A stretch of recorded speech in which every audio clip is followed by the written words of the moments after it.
bonsoir, bonsoir. Le son fonctionne. Salut à tous.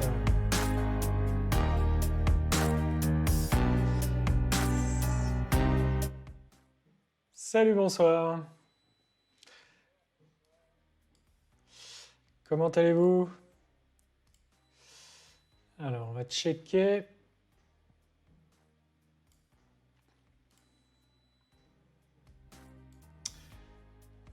Bon, impeccable.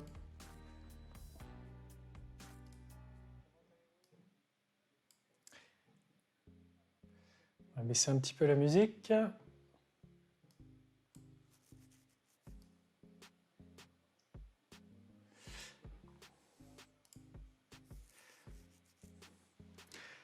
Salut Pascal, salut Clem. Salut Dotsfar qui est parti manger.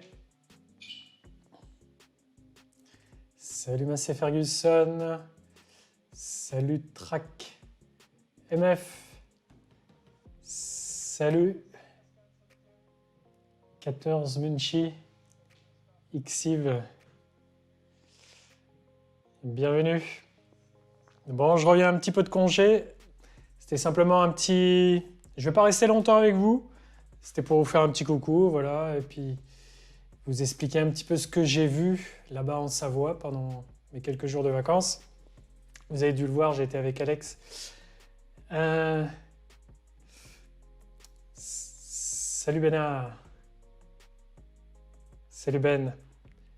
On était quelques jours là-bas pour prendre l'air, pour prendre le frais, pour prendre la neige. Et puis, on a vu quelques bêtes aussi. Je voulais vous parler un petit peu de cet élevage qu'on avait visité.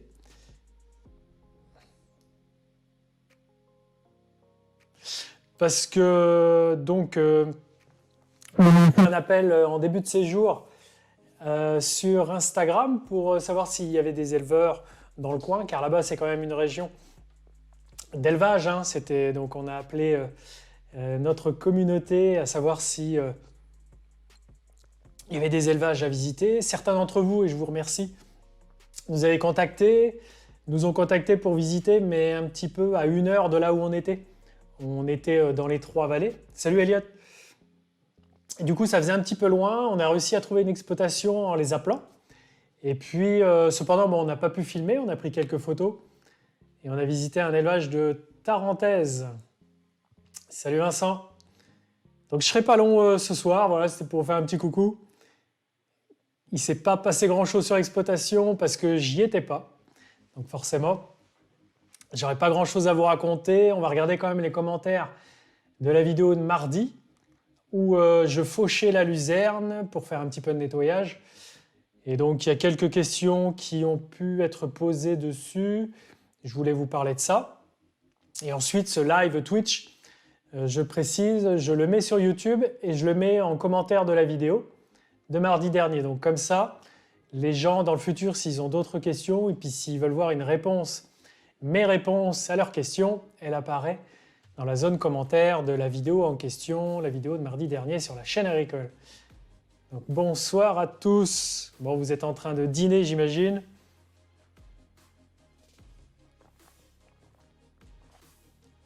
Voilà.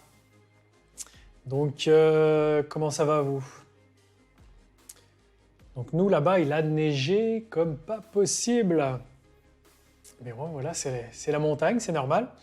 Ça fait du bien de se dépayser un petit peu. Ah, Elliot, t'es aussi en Savoie? Ouais, Elliot 73. Donc, merci à tous. J'ai oublié, j'ai pas noté tous les noms sur Insta. Vous m'avez proposé en message direct sur Chambéry, je crois, une visite. Mais ça nous faisait un petit peu loin de là où on était. Donc on a pu visiter un élevage de Tarentaise ou de Tarine, des vaches donc, qui sont actuellement à l'étable. Et tenez, je vais essayer de vous faire voir une photo de à quoi elles ressemblent ces vaches là-bas. Elles ressemblent à des aubracs. Elles ressemblent, oui, elles sont proches comme vaches. Donc là, elles sont à l'étable et puis une fois le mois d'avril, mai arrivé, eh bien, elles pâtureront dans les hauteurs Là, on était à 1400 mètres, l'étable était à 1400 mètres de haut, donc dehors, il faisait froid, il neigeait. Elles sont quand même rustiques comme vaches, mais si elles veulent correctement se nourrir, il faut les avoir à l'étable. Donc je vais vous les faire voir et puis je vais vous expliquer comment s'est déroulée la traite aussi, parce qu'elles sont traites tous les jours, matin et soir, et on a pu assister à la traite du soir. Mais voilà, ce sont des éleveurs qui souhaitent rester discrets, c'est pour ça que on n'a pas fait de film, on n'a pas fait de vidéo. C'est pas grave du tout, je vais pouvoir vous raconter ça. Alors, une petite photo. Donc, on va d'abord regarder, je vais vous faire une photo de la vache déjà, et puis on va regarder les commentaires de mardi dernier. Je compte rester 3 quarts d'heure, 1 heure grand max ce soir, hein, simplement pour vous saluer. Et avant de regarder les commentaires de mardi dernier, on va regarder la vache. On est allé voir les vaches. Mais ça fait du bien, voilà, on s'est dépaysé. On a vu un bel élevage.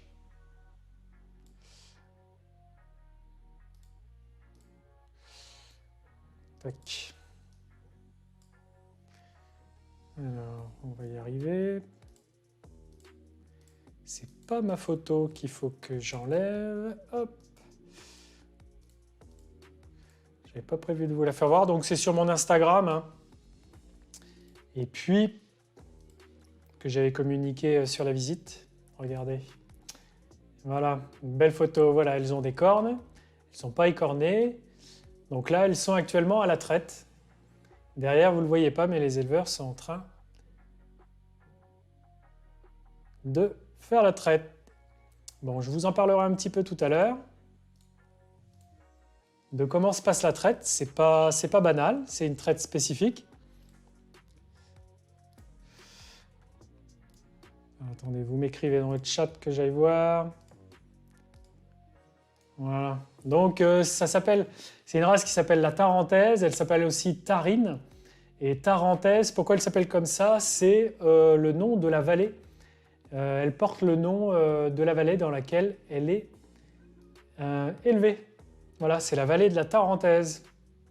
Moi, j'habite en région de Touraine, vers Tours, et c'est la vallée de la Loire. Là-bas, c'est la Tarentaise. Voilà tout.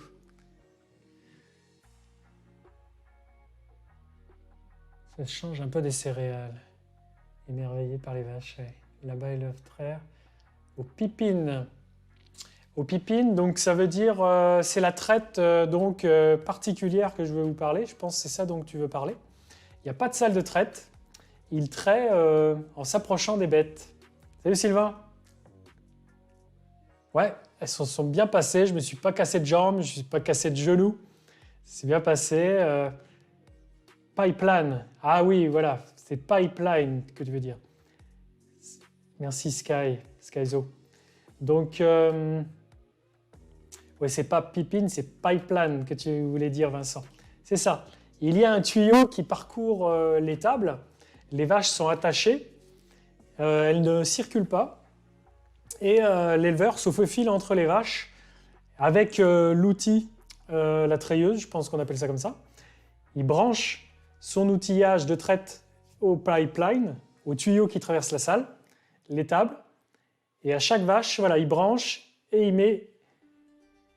il traite la vache une à une.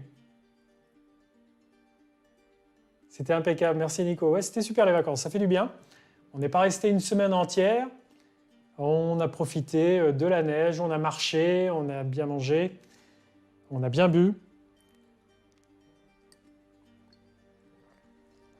Alors, les commentaires de mardi dernier. Vous avez été nombreux à regarder la vidéo. C'est une vidéo que vous avez beaucoup regardé. Non, Nico. Les éleveurs chez qui on était souhaitent rester discrets. Voilà, ils nous ont bien accueillis et on a pu poser plein de questions. Donc, je pourrais vous raconter la visite, répondre à vos questions. On est resté entre 1 et 2 heures. Hein. On n'est pas resté très très longtemps. Ouais, c'est sûr, c'est pas voilà, cette méthode de traite que l'on a vue. C'est pas du tout la méthode, la rapidité de traite d'une salle de traite ou d'un robot de traite. Un robot de traite Lely, oui. Je pense qu'il en existe d'autres marques, mais c'est pas, voilà, les vaches ne veulent pas se faire traire automatiquement par le robot.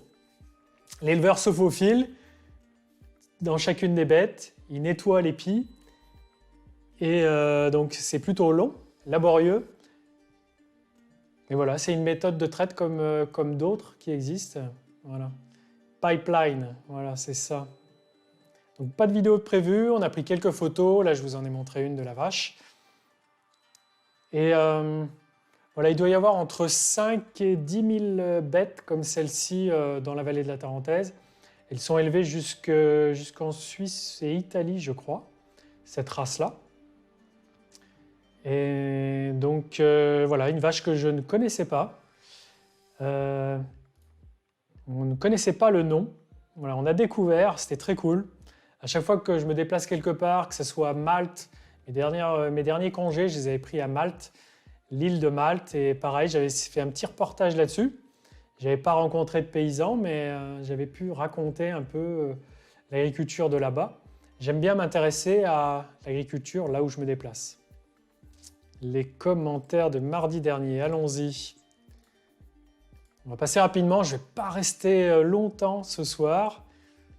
Voilà, je suis encore un petit peu en vacances.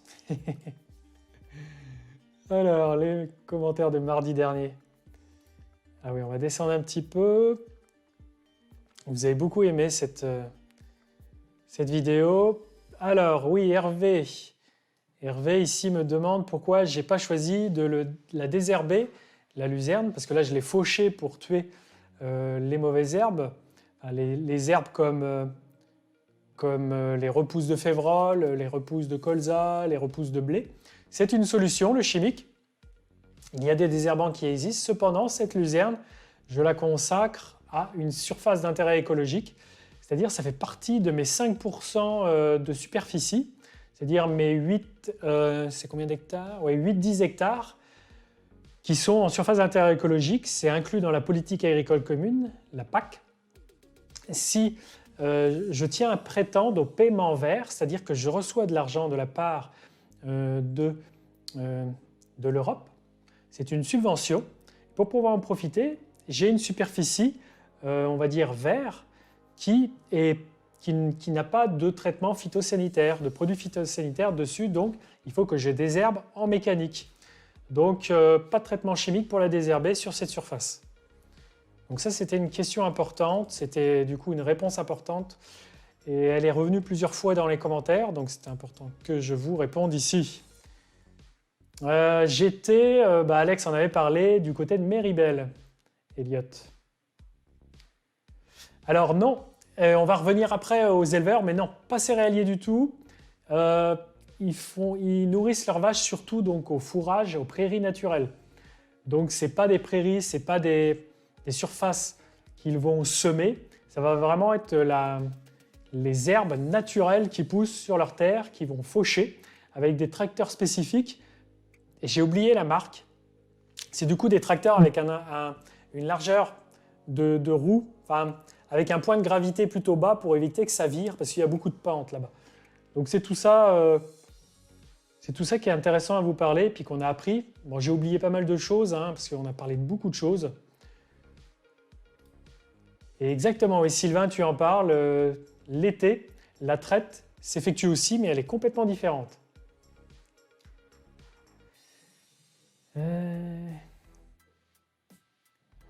Ouais, voilà, Saucisse, salut Saucisse79. Voilà, du côté de Méribel. Linda, oui, ça doit être ça, ouais, c'est une marque Pays de l'Est, je crois, de tracteurs spécifique pour, voilà, ils ont un point de gravité, car si on va dans ces pentes de Savoie et qu'on fait qu'on travaille avec des tracteurs comme les nôtres, eh bien, il y a trop de pentes et dans les dévers, on peut virer. Continuons sur les commentaires et je regarde vos questions en même temps, il n'y a pas de souci. Lilian Lenormand ici me demande pourquoi je ne la broie pas. Bonne question, parce que broyer ça va me coûter plus cher, c'est plus énergivore. Broyer, j'ai pas besoin de broyer finement les repousses de févrole, de colza, etc. Là, la faucheuse, ça a l'avantage de juste couper et pas en faire plus. Il y a assez peu de végétation dans la vidéo de mardi dernier que je suis en train de débriefer là, où je le rappelle, je nettoie la luzerne pour qu'elle pousse plus favorablement. Le broyage, voilà, c'est un autre outil, c'est un peu plus énergivore, plus de fuel, plus de temps.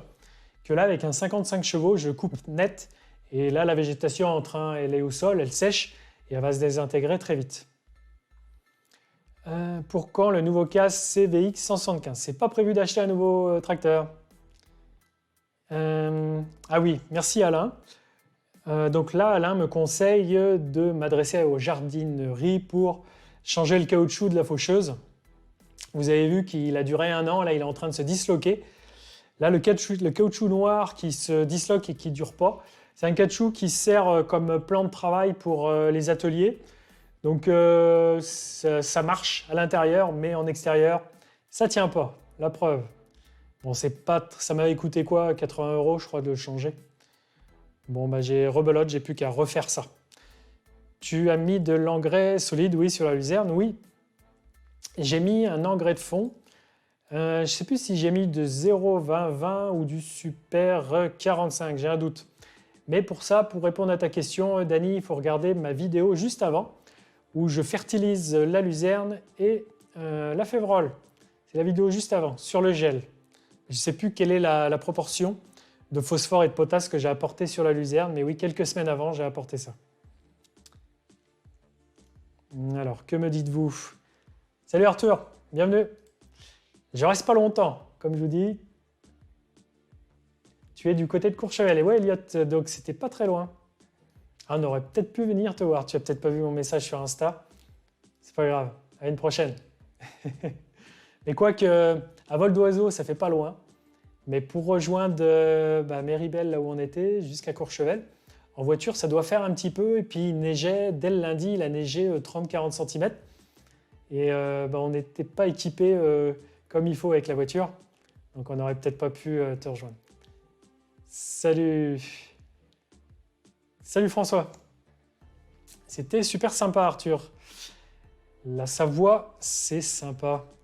Voilà, ça fait du bien de marcher, raquette, de profiter de la neige. J'ai fait manger un peu de neige à Alex. Voilà. Alors, les commentaires un petit peu plus haut. Non, on s'est bien marré, on a bien mangé, on a bien bu, c'était super. Alex, pourquoi je ne gyrobroie pas? Voilà, c'est gyrobroyeur, ça permet de broyer un petit peu plus finement, mais là, ce n'était pas nécessaire. La faucheuse est tout juste, est vraiment nécessaire. Dans ma vidéo, Olf, c'est vrai que je dis que je prévois de faire 2-3 coupes de luzerne. Oui, on fait rarement plus que 3 coupes. Je prévois d'en faire 2, voire 3. La troisième, elle est souvent minime. Elle est souvent très petite. On fait plus 2,5 coupes que 3 coupes, à vrai dire. Donc, en faire plus que 3, non, je ne pense pas que ça soit possible. Est-ce que le blé va pousser encore, Baptiste? C'est vrai qu'il y a certains blés, si je n'ai pas coupé assez bas, ils vont peut-être avoir tendance à repartir un petit peu. Mais là, ce que je vais avoir fait, ça va les avoir bien tassés et ça va en avoir éliminé pas mal dans la vidéo. Alors, Émeric me parle, est-ce que c'est un Amplimatic, le tracteur? Je pense que si tu veux parler par là de la transmission. Alors, il y a un inverseur hydraulique. Est-ce que c'est ça que tu appelles Amplimatic? Je ne sais pas, mais je pense que tu veux parler de la transmission, mais il faut savoir les vitesses. Il y a 3-4 vitesses. Il y a 4 vitesses, il y a 2 gammes avant et une gamme arrière. Et puis, il y a surtout un inverseur quand on est en gamme avant. Avec l'inverseur, on peut rapidement faire de la reculade ou de l'avançade. C'est très pratique sur ce tracteur-là. Voilà. Là, on n'a pas de questions. Pourquoi ne pas avoir désherbé la luzerne avant l'hiver? Donc ça, c'était possible chimiquement, comme je l'ai expliqué un peu plus avant. Là, tu nous indiques le coût, Romain. Mais bon, étant donné que c'est une surface d'intérêt écologique, la luzerne, le désherbage chimique n'est pas envisageable. Alors combien j'ai mis de temps pour la faucher, je ne me rappelle pas parce que j'ai dû commencer. J'ai peut-être mis 4-5 heures pour la faucher. Je ne suis pas allé très vite, je n'avais pas pris une vitesse haute, il y avait quelques cailloux par endroit et il y avait 8 hectares et demi. L'international, le tracteur d'Orient, c'est le 554-55 chevaux. Donc là, le désherbage chimique revient. Hop. Demande à Alex. Ah mais. Alex, il n'a pas toutes les fournitures. Non, il n'aura pas la bâche, je pense. Non, je ne suis pas allé en Champigny, en Vanoise, Arthur. C'est à côté? C'est possible. T'en fais pas que David, lui, il est va en vacances que pour boire. Alors, mardi prochain, Nico, la vidéo, ce sera la préparation. Alors, attends, j'ai un doute parce que il y a 2 vidéos. Il y a la préparation des terres au tournesol ou l'autre vidéo qui est aussi en stand-by. Je ne sais plus laquelle arrive en premier. C'est le dernier rapport, c'est le solde des apports d'azote liquide. Donc voilà, c'est l'une ou l'autre. Je ne sais plus laquelle. Je crois que c'est la préparation des terres au tournesol que j'avais effectuée avant de partir à la montagne. C'est pas loin Courchevel. Ok. Bon, ça doit être à 1h, 1h30, je pense, de là où on était. Les questions de mardi dernier.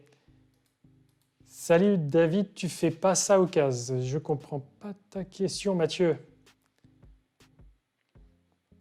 Alors j'étais en vitesse, j'étais à 540 tours, là, la vitesse d'entraînement de l'outil de la faucheuse.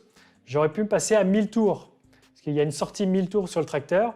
Donc ça le fait moins tourner en régime moteur, où on peut garder le même nombre de régimes moteurs à laquelle j'étais, et la faucheuse tourne plus vite. Mais là, il y avait quand même peu de végétation, et l'adaptateur de prise de force de sortie de 1000 tours, j'ai un adaptateur à fixer dessus pour ensuite brancher l'arbre de transmission, le cardan à la faucheuse, qui est défectueux, il se détache, donc je n'ai pas pu le faire. J'aurais pu le faire, tourner à un régime plus réduit, mais voilà, petite précision, je ne l'ai pas fait. Il faut que j'achète. Il faut que je m'adresse à Alexandre. Alors, là, on n'a pas de questions. Salut, plus de récolte. Alors oui, monsieur Gino, je consacre plus la luzerne à la production de semences. Je produis la luzerne pour les fourrages, mais je n'ai pas trouvé de contrat de semences. Parce que pour produire la graine, il faut le déboucher et il me faut un acheteur. Et ça se contractualise à l'avance. Et l'entreprise semencière qui nous achetait la semence de luzerne, eh bien, ne cherche plus de surface.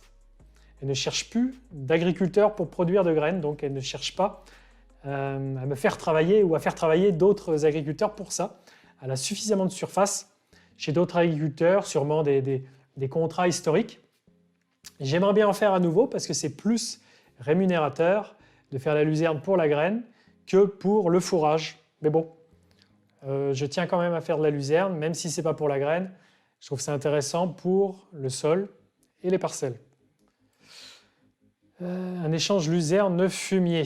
Écoute, c'est pas possible. J'en parle aux éleveurs, mais ils n'ont pas de fumier à disposition. Pour répondre à ta question, Anto. Bientôt les semis de tournesol, Nico, oui, exact. Début avril, on sera dedans. J'espère le plus tôt possible, j'ai hâte de semer ça. Les conditions sont bonnes pour préparer le sol. Et bien vous allez voir, je pense que c'est la vidéo de mardi dernier que j'ai préparée. Attendez, on va être sûr. Mardi dernier, je vous ai préparé... C'est ça, c'est la préparation du sol et ça se fait au poil. Pauvre Alex, il ne va pas fournir. Mais si, il va fournir. Il n'est pas tout seul. Il a une société donc de vente de pièces détachées en ligne et il n'est pas tout seul, heureusement. Il a des salariés qui l'aident dans cette tâche. Ah oui, tout à fait, oui, la luzerne, Arthur, oui, quand on la récolte pour la graine, il y a beaucoup d'impuretés, c'est intéressant de la trier soi-même. Oui, ça aurait été une solution, saucisse du 79, de semer la luzerne sous couvert du tournesol. Elle aurait sûrement mieux démarré que ce que j'ai fait là. Mais j'ai voulu voir ce que c'est qu'un semis à l'automne, fin septembre. Donc elle va être claire, forcément ça va pas être top. Mais on va voir comment elle pousse là avec les températures qui vont revenir. On devrait avoir un peu plus de température après la semaine prochaine, d'ici 10-15 jours. Donc là, elle est bien tassée, elle est petite, vous avez vu, la luzerne elle est pas au top. Ça craint un petit peu. Bon, on verra. C'est pas garanti le résultat. Mais si, voilà. C'est pas toujours simple. Ben voilà, la vidéo de mardi dernier, les commentaires, on a fait le tour. C'est top. Et tac, on va mettre en gros. Voilà. Bon, ben voilà. Salut Atelier Agricole, tu vas bien? Salut Greg. Voilà un petit live rapide de 45 minutes, 1 heure grand max, pour vous parler de mardi dernier, et de la vidéo de mardi, et puis de ce que j'ai vu en Savoie. Voilà, j'ai pas vu que de la neige. On a vu des belles vaches, que voici. On a vu des tarentaises ou des tarines. Tarentaises, elles tiennent leur nom donc de la vallée de la Tarentaise, en Savoie, là où elles sont élevées. Actuellement, elles sont à l'étable. Et, ah bah tenez, on va mettre ma tête au-dessus. Actuellement, elles sont à l'étable. Et elles sont très matin et soir. Attends, on va pas faire ça. Parce que là, on va plus voir le chat. Tac. Tac. Elles sont très matin et soir, comme l'été. L'été aussi, hein, elles sont très matin et soir. Elles sont très matin et soir, mais ça ne va pas être les éleveurs eux-mêmes qui vont les traire. L'été, donc j'entends par là de mai à septembre-octobre, avant les premières neiges. Et elles restent quelques mois d'été sur les alpages. C'est l'estive, on appelle ça. Bonsoir professeur. Salut Jean. Donc là, j'en perds le fil de ce que je voulais vous dire. Durant l'été, elles rejoignent la montagne. Elles vont un petit peu plus haut. Et puis c'est des vaches qui pâturent aussi les pistes qui sont utilisées l'hiver par les skieurs. Elles entretiennent parce que les pistes, si vous débroussaillez pas, c'est les épines qui poussent, c'est les arbustes. Donc elles vont pâturer, garder l'herbe entretenue. Et c'est des surfaces qui vont rester planes pour que lorsqu'il neigera, eh bien, les skieurs puissent skier. Voilà tout. Et ça, j'avais appris, je ne savais pas trop. Après, il y a des tarentaises, des vaches qui pâturent. Ces vaches-là pâturent aussi des zones qui ne sont pas skiables. Hein. Elles pâturent aussi ailleurs. Elles ne pâturent pas que les pistes skiables. Tac. Alors attends, on va la mettre en petit parce qu'on parle de la vache. On va la mettre en petit ici. Pendant que j'en parle. Hop. Avec ma tête d'émerveillé. Voilà. Tac. On va la mettre là. Donc, elles n'étaient pas apeurées. On était quelques-uns quand même dans l'étable à visiter l'atelier et l'élevage. Elles n'avaient pas peur. Pendant ce temps-là, les éleveurs faisaient la traite. Se faufiler entre les vaches parce que c'est une traite où les vaches ne vont pas dans une salle de traite. Il y a un tuyau qui traverse l'étable et hop, il se branche à chaque vache. Vincent, combien j'ai eu d'eau? Faut que je regarde les compteurs parce que pendant la semaine, j'ai même pas regardé ce qu'il a plu. Pas beaucoup. Le relevé par chez moi. Hop, climato. On va regarder les cumuls de pluie. Il n'a pas beaucoup plu. Hein. Il a plu 6, 7, 8.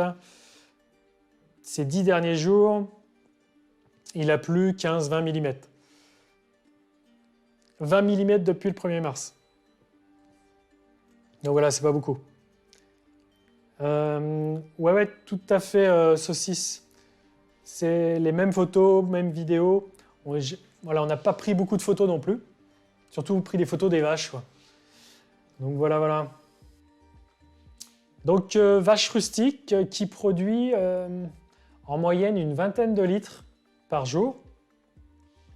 Ça produit donc un lait utilisable dans la fabrication du Beaufort en AOP, appellation d'origine protégée. Il valorise le lait bien mieux, d'une manière différente et à un coût supérieur à la vente, pas loin de plus de 2 fois plus en termes de valeur. Il me semble que c'est 80 centimes du litre, alors que d'autres laits peuvent se vendre 35 centimes, 40 centimes si je me trompe. Donc un lait qui se vend plus de 2 fois plus cher qu'un autre lait, par exemple de Primolstein. Et voilà, à cause de cette particularité de rareté, de production spécifique de Beaufort, une productivité par vache qui n'est pas la même. On a des vaches plus productives qui doivent faire plus de 30 litres dans d'autres régions, il me semble. Là, on est sur du 20 litres en moyenne. Il y a des vaches qui font 10 litres, il y a des vaches qui font 25 litres. Mais en moyenne, on est sur une vingtaine de litres d'après mes confrères éleveurs qu'on a visités. Désolé, je débarque. C'est pas grave. C'est pas grave.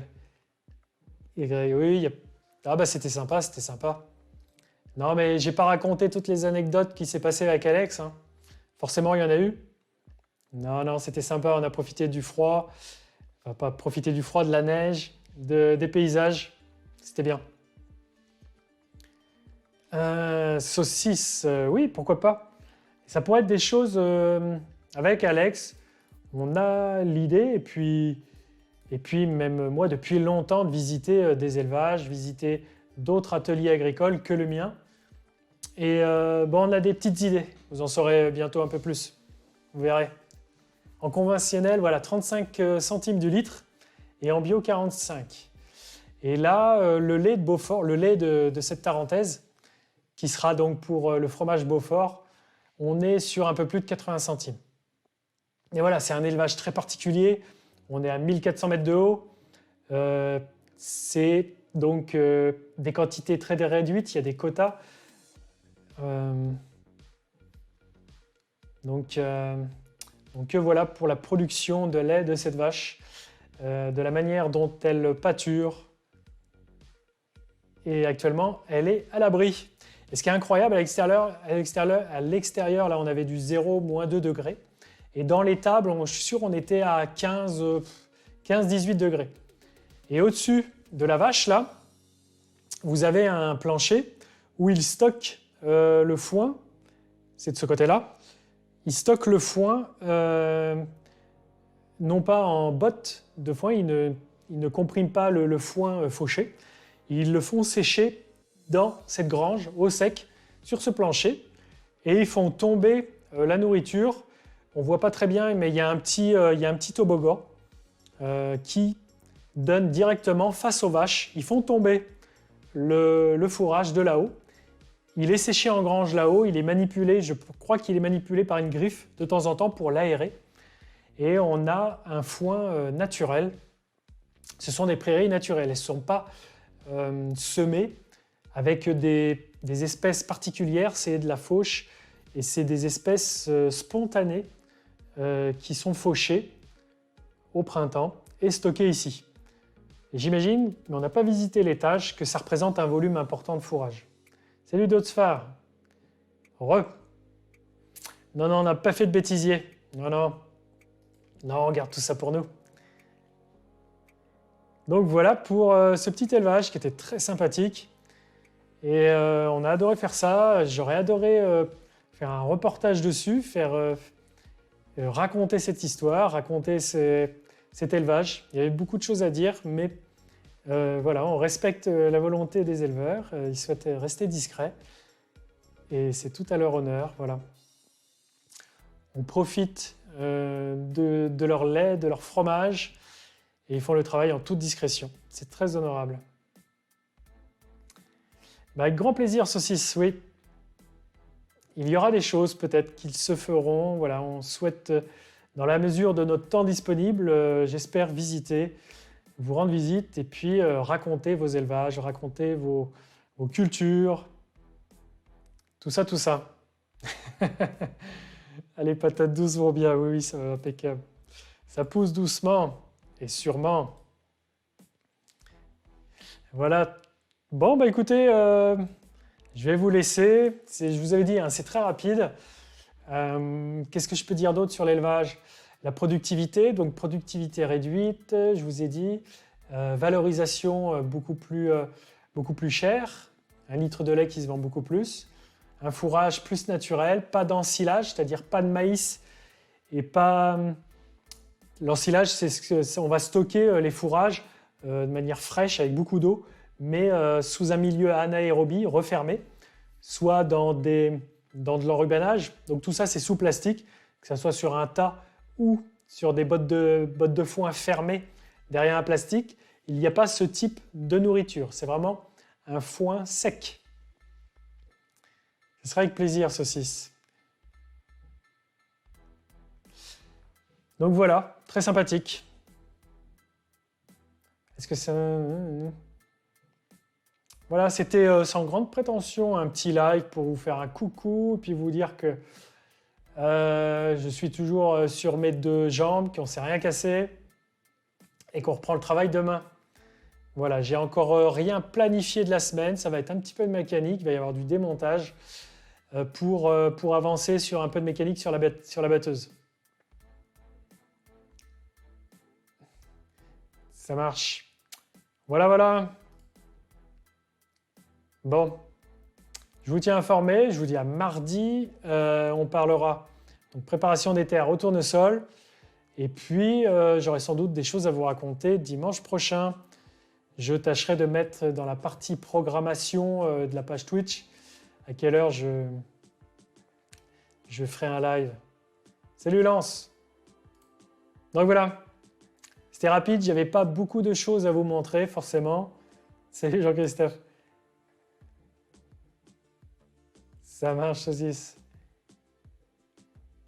Bon, je vous dis bonne soirée pour dimanche, voilà. Et puis à la prochaine, portez-vous bien. Ciao, ciao.